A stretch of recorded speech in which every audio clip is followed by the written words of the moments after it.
জন্ম নক্ষত্র নিয়ে যে বিশেষ আলোচনা আমি ভিডিওর মাধ্যমে আপনাদের সঙ্গে করছি, আজ তার ষষ্ঠ পর্ব, এপিসোড নাম্বার 6। আজকের বিশেষ আলোচনা হলো রাহুর 3টি নক্ষত্র আদ্রা, সাথী ও শতভিষা। নমস্কার, আমি অ্যাস্ট্রোলজার সুরঞ্জিত ঘোষ। আপনারা যারা এখনো পর্যন্ত আমার চ্যানেলটিকে সাবস্ক্রাইব করেননি তারা অবশ্যই সাবস্ক্রাইব করুন এবং জ্যোতিষ সংক্রান্ত বিভিন্ন বিষয়ে আমার সাথে কথা বলতে নিচে দেওয়া যে নাম্বার, সে নাম্বারে আপনারা ফোন করতে পারেন, হোয়াটসঅ্যাপ করতে পারেন। এবং আপনারা এখনো পর্যন্ত যারা নিজেদের জন্ম নক্ষত্র সম্পর্কে ওয়াকিবহাল নন, যারা আপনারা এখনো নিজেদের জন্ম নক্ষত্র কি সেটা জানেন না, সেটা জানার অবশ্যই চেষ্টা করুন, কারণ জন্ম নক্ষত্রে আমাদের জীবনের অনেক অজানা তথ্য লুকিয়ে থাকে। তো আসুন শুরু করি আজকে রাহুর 3টি নক্ষত্র আদ্রা, সাথী এবং শতভিষা। তো প্রথমেই আসি আদ্রা নক্ষত্র। আদ্রা নক্ষত্রের অবস্থান মিথুন রাশিতে 13 ডিগ্রি 20 মিনিট। এই নক্ষত্রের দেবতা রুদ্র এবং প্রতীক 1 ফোঁটা অশ্রু। এই নক্ষত্রে জন্মগ্রহণকারী ব্যক্তিরা, জাতক বা জাতিকারা ভীষণ সুন্দর যোগাযোগ মাধ্যম তৈরি করতে পারেন। তারা সমাজের যে কোনো স্তরের মানুষের সাথে খুব সুন্দরভাবে মেলামেশা করতে পারেন এবং এই সমস্ত মানুষদের সাথে এরা মেলামেশা এমনভাবেই করেন যে তারা তাদের থেকে বাস্তবিক কিছু জ্ঞান লাভ করে। কিন্তু এই জ্ঞান, যাকে আমরা এক কথায় বলি যে অল্প বিদ্যে ভয়ঙ্করী, তাদের মধ্যে জ্ঞান কিন্তু ঠিক এইভাবেই বহিঃপ্রকাশ ঘটে। এই নক্ষত্রে জন্মগ্রহণকারী জাতক বা জাতিকার যে জ্ঞানের বহিঃপ্রকাশ ঘটে সেটা কিন্তু অল্প বিদ্যা ভয়ঙ্করী এই ধরনের জ্ঞান। এরা খুব বুদ্ধি করে, খুব ধীর স্থির স্বভাবকে কাজে লাগিয়ে এদের জীবনের সমস্ত কাজ গুছিয়ে নিতে মারাত্মকভাবে পারদর্শী হয়। এদের শব্দ চয়ন এত সুন্দর হয় যে এরা মানুষকে এদের শব্দের দ্বারা, শব্দকে ব্যবহার করে এরা কিন্তু যে কোনো মানুষকে এদের বশে আনতে খুব ভালোভাবে সক্ষম। এরা ভীষণভাবে শব্দের উপর দক্ষতা রাখতে পারে, দক্ষ হয়, এরা শব্দকে কাজে লাগাতে পারে। এছাড়াও এরা ভীষণভাবে ক্রোধী হয়। এরা মানসিকভাবে, এরা মনের দিক থেকে খুব চাপা ক্রোধী হয়। এদের ওপরে সবসময় একটা বৈরাগ্য থাকে। এরা একটা বৈরাগ্যের মুখোশ পরে, বৈরাগ্যের চাদর গায়ে জড়িয়ে এমনভাবে চলে যে সাধারণ মানুষ এদেরকে দেখে ভাবে যে এরা বৈরাগ্য জীবনযাপন করে, কিন্তু আদপেও এরা বৈরাগ্য হয় না। এরা শুধুমাত্র এটা দেখানোর জন্য, নিজের কার্যসিদ্ধির জন্য এই ধরনের একটা ব্যক্তিত্বকে মানুষের সামনে তুলে ধরে। এছাড়াও কিছু কিছু ক্ষেত্রে এদের মধ্যে চৌর্যবৃত্তি লক্ষ্য করা যায়। চৌর্যবৃত্তি কিন্তু কোথাও থেকে কিছু একটা তুলে নিয়ে চলে এলাম, কিছু একটা নিজের করে নিলাম, এরম চৌর্যবৃত্তি এদের নয়। এদের চৌর্যবৃত্তি হচ্ছে সম্পূর্ণই মানসিক। কে কি ধরনের বাড়ি তৈরি করছে, কে কিভাবে ফ্ল্যাট সাজাচ্ছে, ফ্ল্যাটের কাটিংটা কি, এরা খুব মনোযোগ দিয়ে সেগুলো দেখে। কে কিভাবে একটা নতুন বিজনেস স্টার্ট আপ করেছে, কে কিভাবে কোন পথে গিয়ে সাফল্য পেয়েছে, এই সমস্ত বিষয়কে এরা চুরি করে এবং ক্ষেত্র বিশেষে এরা কিন্তু এগুলোকে কাজে লাগিয়ে বা অন্য লোককে এগুলো উপদেশ দিয়ে এরা কিন্তু সমাজে একটা নাম টাম প্রতিষ্ঠা এই সমস্তগুলো উপার্জন করার চেষ্টা করে, বা বিশেষ বিশেষ ক্ষেত্রে এরা এগুলোতে ভীষণভাবে পারদর্শীও হয়, নামও কামায়। লোকে বলে যে দেখো এর কত বুদ্ধি, এর কত জ্ঞান, কিন্তু আদপেও এটা কারোর কপি করা জিনিস, কারোর দেখে এরা চুরি করে রেখে দিয়েছে। ঠিক সময় বুঝে এরা কিন্তু এটাকে সুন্দরভাবে ব্যবহার করে। এরা সাধারণত প্রথম চরণে যাদের জন্মগ্রহণ হয় এই নক্ষত্রে, তারা ভীষণভাবে ভোগী প্রবৃত্তির হয়, খুব ভোগ করতে ভালোবাসে আর ভীষণভাবে কিউরিয়াসিটি এদের মধ্যে থাকে। কোথায় কার বাড়িতে কি হচ্ছে, কে কার সাথে বেড়াতে গেল, কোথায় বেড়াতে গেল, কেন বেড়াতে গেল, কার সাথে সম্পর্ক রাখলো, কি খেলো, কি মাখলো, কি পরলো, এই সমস্ত বিষয়ে এদের কিউরিয়াসিটি মারাত্মক চরম লেভেলে চলে যায়। এরা ভীষণভাবে তার খবরাখবর নেওয়ার চেষ্টা করে। নিজে যদি ডাইরেক্ট না পারে তাহলে কারোর মাধ্যমে এরা খবরাখবর নেওয়ার প্রচন্ডভাবে চেষ্টা করে। দ্বিতীয় চরণে যাদের জন্ম, তারা ভীষণভাবে তর্ক করতে ভালোবাসে। যে কোনো কথাতেই তারা তর্ক বিতর্কে জড়িয়ে পড়তে চায়, ইচ্ছা করে তর্ক বিতণ্ডা, বাক বিতণ্ডা সৃষ্টি করে। এছাড়াও এরা ভীষণভাবে মিথ্যা প্রতিশ্রুতি মানুষকে দেয়।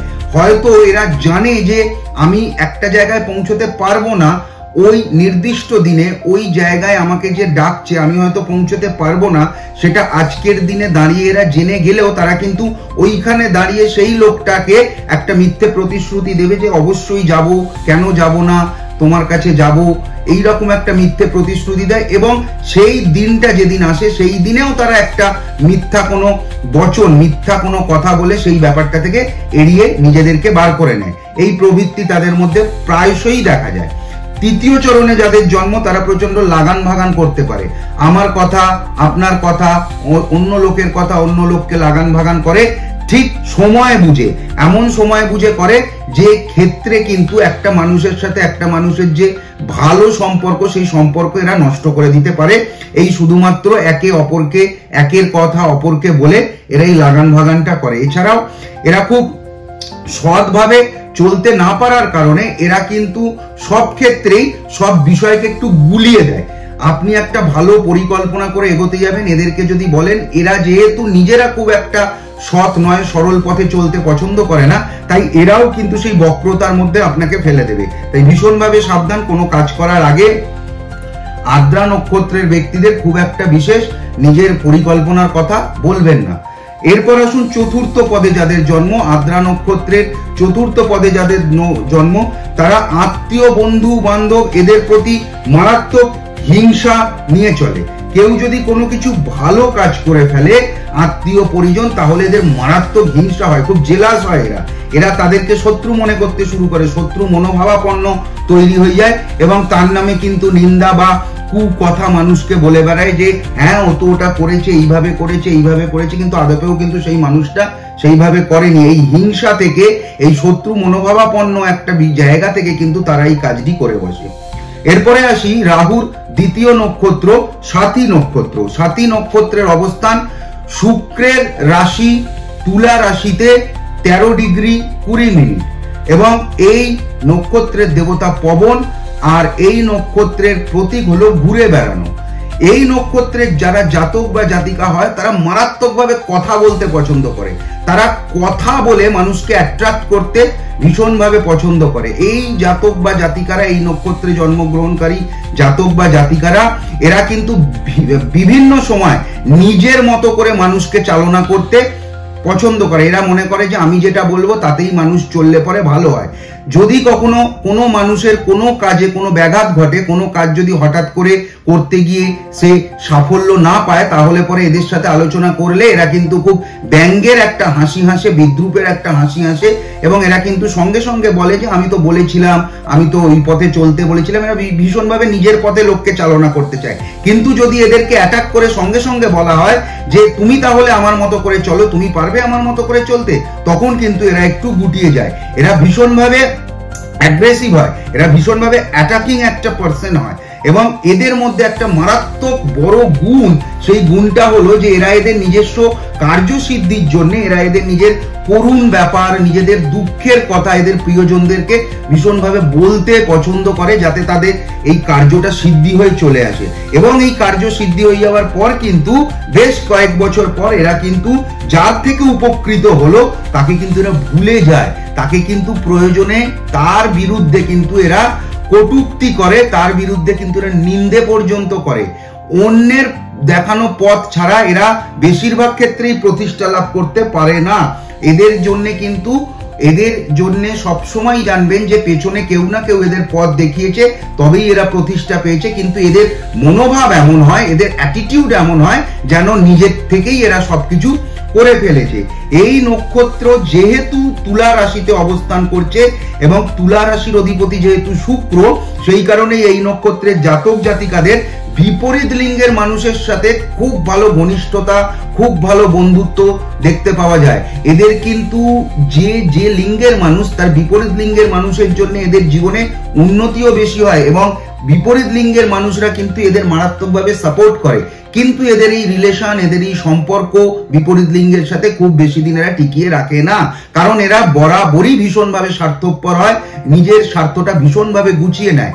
এদেরকে দেখে প্রচন্ড পরিমাণে আপনার সরল এবং প্রচন্ড পরিমাণে সারল্যতার সাথে এরা চলে বলে মনে হতে পারে, কিন্তু আদৌ এটা খুব একটা এরা কিন্তু সরল নয়। এরা কিন্তু ভীষণভাবে জটিল প্রকৃতির মানুষ, এবং সারল্যর একটা বিষয় বা সারল্যকে সঙ্গে নিয়ে, সারল্যকে সামনে রেখে এরা কিন্তু নিজেদের সারল্য বা নিজেদেরকে সরল বলে মানুষের কাছে প্রতিষ্ঠা করেন। এছাড়াও এরা নিজেদেরকে ভীষণভাবে আকর্ষণীয় করে তোলে। এরা নিজেদেরকে যে জায়গাতে এরা থাকে, যে অবস্থায় এরা থাকে, এরা কিন্তু তার থেকে অনেক উপরের লেভেলে গিয়ে জামা কাপড় পরা, একটা সাজ, শৌখিনত্ব, এরা কিন্তু এদের একদম নিজেদের আয়ত্তের বাইরে গিয়ে সেই অ্যাটিটিউড বা সেই ধরনের সাজ পোশাক এরা মানুষের সামনে কিন্তু তুলে ধরে, যাতে এদের দেখতে ভীষণভাবে আকর্ষণীয় মনে হতে পারে। এই নক্ষত্রে যারা প্রথম চরণে জন্মগ্রহণ করে তারা ভীষণ সাহসী এবং পরাক্রমী হয়। তারা ভীষণভাবে কর্মঠ হয়, বড় বড় জায়গায় এরা মেলামেশা করার জন্য খুব উদ্গ্রীব হয়ে পড়ে। এরা ভীষণভাবে খুব বড় বড় লেভেলে মেলামেশা করব, খুব বড় বড় জায়গায় কাজ করব, খুব বড় বড় স্বপ্ন এদের মধ্যে থাকে, এবং এরা কিন্তু যেন তেন প্রকারে মানুষকে কাজে লাগিয়ে সেই জায়গা অবধি পৌঁছে যায়। যদিও বা বেশি দিন এগুলো এরা ধরে রাখতে পারে না, তবু এরা কিন্তু ওই জায়গা অবধি পৌঁছে যায়। এবং যখন এরা নিজেদের জন্য এই জায়গাগুলো থেকে পড়ে যায়, তখন যার হাত ধরে ওই জায়গায় পৌঁছয় তার হয়ে কিন্তু এরা নিন্দা করে মারাত্মকভাবে, মারাত্মক রকমের বেশি, তাকে কিন্তু এরা শত্রু ভেবে নেয়। এরপর আসুন দ্বিতীয় চরণে যারা এই নক্ষত্রে জন্মগ্রহণ করে তারা ভীষণ পরিমাণে ভোগী হয়, শক্তিশালী হয়। এরা কিন্তু ভীষণভাবে কূট বুদ্ধি বা কুটিল বুদ্ধিতে পারদর্শী হয়। এরা কিন্তু খুব কুটিল বুদ্ধি দ্বারা যে কোনো কাজকে চট করে নিজেদের মধ্যে করে ফেলে। তাতে এরা দেখার চেষ্টাও করে না যে কে দুঃখ পেলে, কে কষ্ট পেল, কে আঘাত পেল, এটা এরা বোঝার বা দেখার কোনো প্রয়োজনীয়তাই মনে করে না এটা। তৃতীয় চরণে এই নক্ষত্রে যাদের জন্ম তারা ভীষণভাবে দুষ্ট এবং নিষ্ঠুর প্রকৃতির হয়, এবং ভীষণভাবে এরা স্বার্থপর হয়। এরা নিজের ছাড়া কিচ্ছুটি বোঝে না। কিন্তু আবারও বলছি, এদের দেখলে কোনোভাবেই ওপর থেকে কিন্তু জাজ করা যাবে না যে এই মানুষগুলো এই রকম। চতুর্থ চরণে যারা জন্মগ্রহণ করে তারা অত্যধিক চালাক হয়, যেটাকে আমরা বলি চতুর। এরা কিন্তু অত্যধিক ভাবে চতুর হয়, এবং এরা কিন্তু ভীষণভাবে কথায় পারদর্শী হয়। এমন ভাবে কথায় পারদর্শী হয় যে আপনাকে কিন্তু এরা কথার মাধ্যমে পুরো ভুলিয়ে দেবে, কথার মাধ্যমে আপনাকে কিন্তু এরা হাসিয়ে দেবে, কিন্তু এটার পেছনে এদের কিন্তু যথেষ্ট স্বার্থপরতা থাকে। ভোগের ব্যাপারে এরা কিন্তু অন্যের দ্বারা যে প্রকৃত প্রতিষ্ঠা, এরা কিন্তু অন্যের দ্বারা প্রকৃত প্রতিষ্ঠা এরা বেশি করে পায় এই নক্ষত্রে, চতুর্থ চরণে যারা জন্মগ্রহণ করে। এরপরে আসুন রাহুর তৃতীয় নক্ষত্র শতভিষা নক্ষত্র। এই নক্ষত্রের অবস্থান কুম্ভ রাশিতে 13 ডিগ্রি 20 মিনিট। এই নক্ষত্রের দেবতা বরুণ, এবং এই নক্ষত্রের প্রতীক কিন্তু বৃত্ত অর্থাৎ গোল। এই নক্ষত্রে যারা জন্মগ্রহণ করে তারা বেশিরভাগ ক্ষেত্রেই, অধিকাংশ মানুষ খুব খিটখিটে স্বভাবের হয়, প্রচন্ড অলস হয়। এরা যে কোনো বিষয়কে প্রচন্ড লেন্দি করে, ভীষণ সময় নিয়ে, ল্যাথার্জি নিয়ে এরা কাজ করে। এরা একেবারেই চটপটে হয় না, খুব সময় নিয়ে কাজ করে। কেউ কিছু বলতে গেলে খিটখিট করে, তার উপর হঠাৎ করে একটা বদ রাগ দেখায়। এদের মধ্যে এগুলো দেখতে পাওয়া যায়। এরা সারা জীবন এরা দুঃখ যাপন করে। এদের যতই থাক, যাই দিয়ে দিন, এরা সারা জীবন আমার তো কিছু হলো না, আমি তো কিছু করতে পারলাম না, আমার কি করে হবে, এই এক ধরনের দুঃখ যাপন কিন্তু এদের মধ্যে মারাত্মকভাবে দেখা যায়। এরা ভীষণ নেতিবাচক বা নেগেটিভ কথাবার্তা নিয়ে জীবনে চলে, নেগেটিভ অ্যাপ্রোচ মানুষকে ভীষণ করে। এরা মানুষকে ভীষণভাবে নেগেটিভিটির মধ্যে ফেলে দেয়। কোনো কাজ নিয়ে এদের সাথে আলোচনা করলে এমন একটা সেই কাজের নেগেটিভ দিক এরা আপনার সামনে তুলে ধরবে যে আপনার মনে হবে যে আমি কি তাহলে ভুল সিদ্ধান্ত নিতে যাচ্ছি। বা এরা নিজেরাও কোনো কাজ করতে গেলে তার আগে তার নেগেটিভ পয়েন্টগুলোকে এমনভাবে লোকের সামনে তুলে ধরে যে তারাও এদেরকে বলে যে ঠিকই এই কাজ করলে পরে তোমার কিন্তু জীবনে খুব একটা সাফল্য বা প্রতিষ্ঠা আসবে না। এরা নিজেরাই এই ধরনের হয়, এবং মানুষকে এইভাবেই এরা কিন্তু ট্রিট করে। এরা কিন্তু মানুষকে সেইভাবেই পথ দেখায়। এরা ভীষণভাবে ছুচিবাইগ্রস্ত হয়, ভীষণভাবে। এদের মধ্যে একটা ছুচিবাই থাকে। হ্যাঁ, সব জায়গাতেই গিয়ে কোথায় বসার আগে একবার দেখে নেয়, একবার দেখলো এখানে ধুলো আছে কিনা, ওখানে ময়লা আছে কিনা, কোথায় জল খাবো, রাস্তায় কোথাও চা খাবো কিনা, এই ধরনের একটা ছুচিবাইগ্রস্ত হয়। তো এই ছুচিবাইগ্রস্তটা খুবই খারাপ এদের জন্যে। অন্যের ভালোতে, অন্যের আনন্দে এরা ভীষণভাবে দুঃখ হয়। এরা ভীষণভাবে দুঃখ পায়। অন্যের যদি কখনো দুম করে ভালো হয়ে যায়। দুম করে যদি কেউ কোনো ভালো কাজ করে ফেলে, কোনো আনন্দের কাজ করে ফেলে, কোনো মজার কাজ করে ফেলে, খুব কষ্ট করেই হয়তো সে করেছে, কিন্তু এরা ভীষণভাবে দুঃখী হয়ে যায়। এদের কিন্তু তখন কষ্টের আর কোনো সীমা থাকে না। এটা এদের একটা মানে এই নক্ষত্রের একটা বিশেষ গুণ বা বিশেষ বৈশিষ্ট্য বলা যেতে পারে। প্রথম চরণে যারা জন্মগ্রহণ করে এই নক্ষত্রে, তারা ভীষণভাবে কৃপণ হয়, তারা ফর্সা হয় এবং তারা কিন্তু খুব হিংসুটে হয়, মারাত্মক হিংসুটে, ছোট ছোট বিষয়তেও তারা কিন্তু হিংসা করে। দ্বিতীয় চরণে যারা জন্মগ্রহণ করে তারা অধার্মিক হয়, তারা ধর্মকে খুব একটা মানে না, ধর্মকে খুব একটা পাত্তা দেয় না এবং এরা প্রচন্ড বিরক্ত মনোভাবের হয়। এদেরকে যাই বলবেন এরা একটা বিরক্ত প্রকাশ করবে, সব ব্যাপারেই এদের মধ্যে খিটখিটে ব্যাপারটা একটু বেশি পরিমাণেই দেখা যায়। তৃতীয় চরণে যাদের জন্ম তারা ভীষণভাবে কর্মভাগ্যে সৎ হয়, অর্থাৎ কর্মভাগ্যটা এদের খুব ভালো হয়, এরা খুব সৎ মানুষ পেয়ে যায় এদের জীবনে কর্ম করার জন্য, তারাই এদেরকে পথ টথ দেখিয়ে দেয় এবং কর্মজীবনে এরা দারুণভাবে প্রতিষ্ঠা পায়। এবং এরা কিন্তু এই সমস্ত করার জন্য বা যে কোনো বিষয়ে এরা নিজেদেরকে প্রতিষ্ঠা পাওয়ানোর জন্য কিন্তু মানুষকে ভীষণভাবে বিরক্ত করতে অভ্যস্ত। মানে আপনি হয়তো একে বললেন যে ঠিক আছে আমি আপনার ব্যাপারটাকে দেখে দেখে কালকে ফোন করছি, কিন্তু আবার আপনাকে একবার রাতে ফোন করবে, আবার পরের দিন সকালে একবার ফোন করবে, এইভাবে এরা একটা বিরক্ত করার মনোভাব নিয়ে, মেন্টালিটি নিয়ে এরা কিন্তু মানুষের সাথে চলে। চতুর্থ চরণে যাদের জন্ম হয় তারা ভীষণভাবে দক্ষ কারিগর হয়। এরা যে কোনো কর্মেই থাকুক না কেন খুব দক্ষ কারিগর হয়, সে ম্যানেজমেন্টেই থাকুক, সে কোনো কলকারখানার শ্রমিক হোক, যাতেই থাকুক এরা খুব দক্ষ কারিগর হয় এবং এরা খুব আলখাল্লা জীবনযাপন করে, খুব নিয়ম না মানা একটা জীবনযাপন কিন্তু এরা বেশিরভাগ সময় করে থাকে। এদের খুব একটা টাইম জ্ঞান ট্যান থাকে না, টাইম ম্যানেজমেন্ট একদম নেই। আপনাকে বললো 6:15 থেকে 6:30 মধ্যে আসতে, এ নিজে হয়তো 7:30 সময় আসবে। এরা একটা মানে উৎপটাং জীবনযাপন করে। তো এই হলো আজকে রাহুর 3টি নক্ষত্র নিয়ে আলোচনা, জন্ম নক্ষত্র, এগুলো সবটাই সাম্যক একটা ধারণা আপনাদের দেওয়ার চেষ্টা করছি। এর পরের যে পর্ব আসছে তাতে থাকবে বৃহস্পতির 3টি নক্ষত্র। ততদিন পর্যন্ত ভালো থাকুন এবং সুস্থ থাকুন।